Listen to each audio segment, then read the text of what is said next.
É com grande alegria no meu coração que decidi contar-te o que nunca te contaram. Convido-te a ficar comigo nos próximos momentos, porque vamos dar início a uma nova série. E esta nova série só poderá ser visualizada no nosso novo canal do YouTube, o verdadeiro israelita Manuel Fernandes.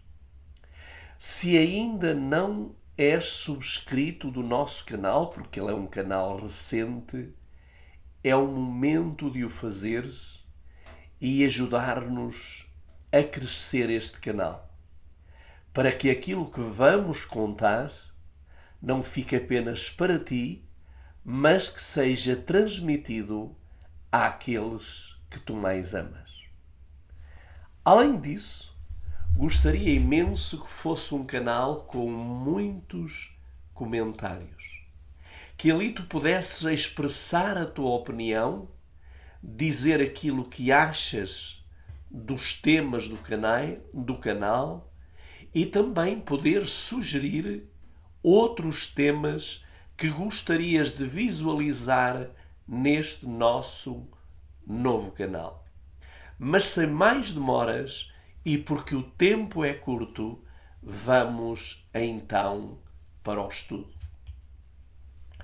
Nós temos no livro de Jeremias, no capítulo 33, versículo 33, uma promessa maravilhosa de Deus. E o que é que ele nos diz nessa passagem? Ele diz: clama a mim e responder-te-ei e anunciar-te-ei coisas grandes e firmes que não sabes. Portanto, este verso já em si é um desafio para cada um de nós. Se tens dúvidas na tua vida, se há coisas que tu não entendes, coisas que ainda não conseguistes perceber, então é o momento de clamares a Deus, colocar essas questões diante dele e ele promete: anunciar-te-ei coisas grandes e muito firmes que tu não sabes. E esta é a razão por que criámos este novo canal. É para apresentar essas coisas grandes e muito firmes. Talvez possas pensar: eu não sou um homem de estudos, eu até por sinal nem gosto de ler. Porém, há uma outra promessa no livro de Santiago. E o que é que nos diz no capítulo 1 de Santiago, versículos 5 e 6? Se algum de vós tem falta de sabedoria, peça a Deus, que a todos dá liberalmente e não a lança em rosto e ser-lhe-á dada. Peça, porém, com fé, em nada duvidando, porque o que duvida é semelhante à onda do mar, que é levado pelo vento e é lançado de uma parte para a outra. Pensa neste desafio. Deus quer fazer de ti e de mim um mensageiro das coisas ocultas. Deus quer que tu sejas um transmissor, um revelador daquilo que Ele te revelará também a ti. Até porque nós sabemos, no livro do profeta Amós, no capítulo 3 e no versículo 7, diz o seguinte: certamente o Senhor Deus não fará coisa alguma sem revelar o seu segredo aos seus servos, os profetas. Já em João, no capítulo 16, versículo 12 e 13, palavras de Jesus diz. Jesus disse que tinha muitas coisas ainda a nos dizer, mas que o Espírito Santo nos guiaria em toda a verdade. Nem tudo foi falado por Jesus. É por essa razão que Jesus, quando ele sobe ao céu, enviou-nos o Espírito Santo. Para quê? Para nos ensinar aquilo que Jesus deixou pendente. Porque não era o momento e o povo não estava preparado para ouvir essas coisas. Já no Salmo 25:14 diz-nos o seguinte: o segredo do Senhor é com os que o temem, e ele lhes mostrará a sua aliança. Resumindo tudo isso, Deus quer nos dar verdades firmes e profundas, mas precisamos de estar prontos, atentos e confiantes na oração do Espírito Santo para compreendê-las. Deus também conta contigo. Aceita o desafio de Deus. A mensageira do Senhor, Ellen White, a escritora mais traduzida no mundo como mulher, ela diz no livro Recebeis Poder o seguinte: a revelação de tuas palavras esclarece e dá entendimento aos simples. Salmo 119, 130. Acontece às vezes haver homens de capacidade intelectual desenvolvida pela educação e cultura, os quais não chegam a compreender certas passagens da Escritura, enquanto outros, que não têm a instrução, cujo entendimento parece débil e a mente não disciplinada, compreendem sua significação, achando força e consolo naquilo que os primeiros declaram ser misterioso, ou passam por alto como se não tivesse importância. Reparem nisto que nós acentuamos a amarelo. Há aqui algo que, segundo a ciência, não é aceitável. Porquê? Porque hoje crê-se que quanto mais a pessoa estudou, mais conhecimento ela tem. Mas isso não acontece com as Escrituras. Ela pode ter muito conhecimento das coisas do mundo, mas das coisas espirituais é mais fácil Deus pegar em alguém que não tem um estudo académico e fazê-lo a entender do que aquele que tem estudo académico e não entende. Por que isso? Foi-me explicado que a última classe não confia em seu próprio entendimento. Vão à fonte da luz, àquele que inspirou as Escrituras, e com humildade de coração pedem a Deus sabedoria e a recebem. Há minas de verdade ainda por descobrir por parte do fervoroso pesquisador. O que é que ela diz que há? Minas de verdade ainda por descobrir por parte do fervoroso pesquisador. Cristo representou a verdade como sendo um tesouro escondido em um campo. Não está logo na superfície. Para encontrá-lo é preciso cavar. Mas o nosso êxito em encontrá-lo não depende tanto de nossa capacidade intelectual como de nossa humildade de coração e da fé que se apropria da ajuda divina. Sem a guia do Espírito Santo e estaremos continuamente sujeitos a torcer as Escrituras ou a interpretá-las erradamente. Há muita leitura da Bíblia que é sem proveito e, em muitos casos, positivo mal.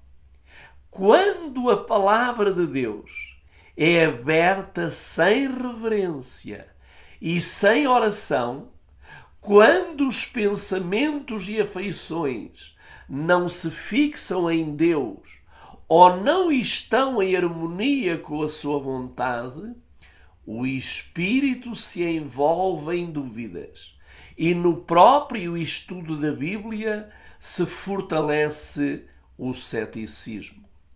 O inimigo toma conta dos pensamentos e sugere interpretações incorretas. Sempre que os homens não estejam buscando na palavra e nos atos e estar em harmonia com Deus, então, por mais eruditos que sejam, estão sujeitos a errar em sua maneira de entender as Escrituras. E não é seguro confiar em suas explanações.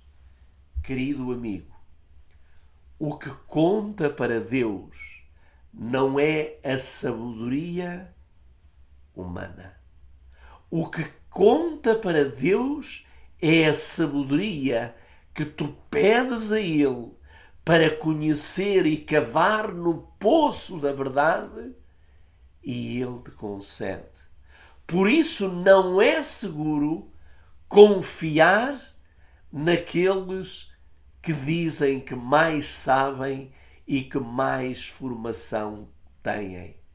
É mais fácil tu poderes confiar naquele que não tem conhecimento académico, mas que recebe do céu o poder. Ainda no livro Vida e Ensinos da Mensageira do Senhor, ela transmite-nos esta verdade. Ela diz: é necessário que nossa unidade hoje seja de caráter tal que resista à prova. E agora vê o que ela diz. Temos muitas lições para aprender e muitíssimas para desaprender. Neste canal, tu vais ter que desaprender muitas coisas que, tal como eu aprendi, mas de forma equivocada. E vais ter que aprender outras que jamais pensarias que são necessárias ser conhecidas. E ela continua: tão somente Deus e o céu são infalíveis. Quem acha que nunca terá de abandonar uma opinião formada e nunca terá a ocasião de mudar de critério, será decepcionado. Enquanto nos apegarmos obstinadamente às nossas próprias ideias e opiniões, não poderemos ter a unidade pela qual Cristo orou. Quando um irmão recebe nova luz sobre as Escrituras, deve expor francamente sua maneira de entender. E todo ministro deve pesquisar as Escrituras com espírito de singeleza, a fim de ver se os pontos apresentados podem ser confirmados pela palavra inspirada. E ao servo do Senhor convém não contender, mas sim ser manso para com todos, apto para ensinar, sofredor, instruído com mansidão, os que resistem, a ver se porventura Deus lhe dará arrependimento para conhecerem a verdade. Segunda de Timóteo, capítulo 2, 24 e 25. Querido amigo, querida amiga, é-nos transmitido por Deus e também pela pena inspirada Ellen White que há muitas coisas que temos que aprender e muitas a desaprender. E também é-nos transmitido que Deus vai usar irmãos que vão transmitir nova luz sobre as Escrituras. No livro de João, mais uma vez, diz o seguinte: João capítulo 16, versículo 12 e 13. Ainda tenho muito que vos dizer, mas vós não o podeis suportar agora. Mas quando vier aquele Espírito de verdade, ele vos guiará a toda a verdade. Porque não falará de si mesmo, mas dirá tudo o que tiver ouvido e vos anunciará o que há de vir. Já no livro de Lucas, no capítulo 24, versículo 27, vai-nos mostrar um grande segredo e o verdadeiro estudo da palavra de Deus. Quando dois homens, os discípulos de Emaús, estavam confusos, Jesus juntou-se a eles na caminhada e diz: e começando por Moisés e por todos os profetas, explicava-lhes o que dele se achava escrito em todas as Escrituras. Querido amigo, eu vou terminar esta primeira parte deixando 3 perguntas muito importantes que nós vamos tentar responder de uma forma bem clara nesta nossa série. Primeira pergunta: livros que são mencionados na Bíblia e ninguém sabe deles. A segunda pergunta é porque a história da vida de Jesus, dos 12 aos 27 anos, que foi quando ele foi batizado, não aparece na Bíblia. E a terceira é: o que transmitiu Jesus aos apóstolos durante os 40 dias depois que ressuscitou e ficou na terra. Parece-te um tema interessante? Então subscreve agora o nosso canal, ativa o sininho, dá o teu like e faz o teu comentário, e isto será começado a ser respondido no próximo vídeo. Fica com Deus, que Deus te abençoe. E conto contigo para o próximo vídeo.